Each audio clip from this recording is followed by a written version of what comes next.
Assalamualaikum warahmatullahi wabarakatuh.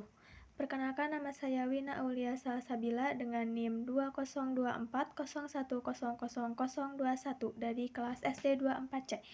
Di sini saya akan mempresentasikan mata kuliah Pendidikan Kewarganegaraan tentang globalisasi.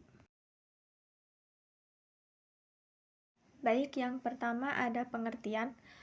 Globalisasi adalah masuknya atau meluasnya pengaruh dari suatu wilayah atau negara ke wilayah atau negara lainnya, atau bisa juga disebut dengan proses masuknya suatu negara dalam pergaulan dunia.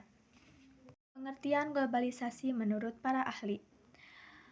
Menurut Anthony Giddens, menurut ia, globalisasi adalah intensifikasi hubungan sosial secara mendunia yang terhubung antara peristiwa satu lokasi dengan lokasi lainnya yang menyebabkan perubahan keduanya.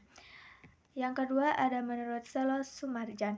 Ia mengungkapkan bahwa globalisasi adalah sebuah proses terbentuknya sistem organisasi dan juga komunikasi antar masyarakat di seluruh dunia untuk mengikuti sistem dan kaidah-kaidah tertentu yang sama.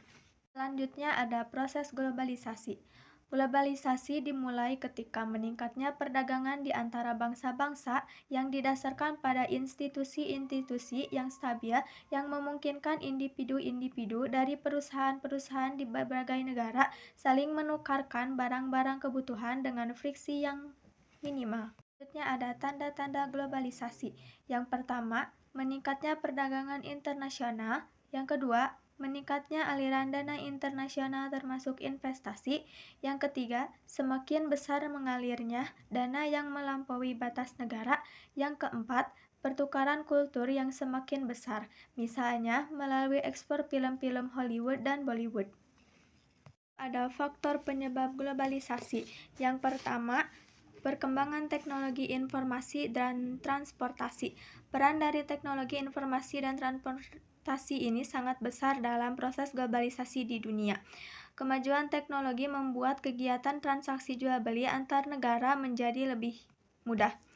Kerjasama ekonomi internasional. Faktor penyebab globalisasi yang lain adalah kerjasama ekonomi antar negara-negara di dunia. Membuat kesepakatan perdagangan internasional yang mudah menyebabkan proses globalisasi terjadi secara terus-menerus. Lalu ada kemudahan pengiriman barang dan jasa. Lalu ada konflik antar negara semakin berkurang dan sumber daya alam semakin berkurang. Lalu ada dampak negatif globalisasi, yaitu lunturnya nilai budaya asli. Yang kedua, perubahan gaya hidup. Lalu ada eksploitasi sumber daya alam yang mengakibatkan kerusakan lingkungan dan polusi limbah industri. Lalu ada dampak positif globalisasi. Dampak positif dari globalisasi adalah yang pertama, perubahan tata nilai dan sikap. Yang kedua, berkembangnya ilmu pengetahuan dan teknologi. Yang ketiga, tingkat kehidupan yang lebih baik. Mungkin sekian dari presentasi kali ini. Mohon maaf bila ada kesalahan. Wassalamualaikum warahmatullahi wabarakatuh.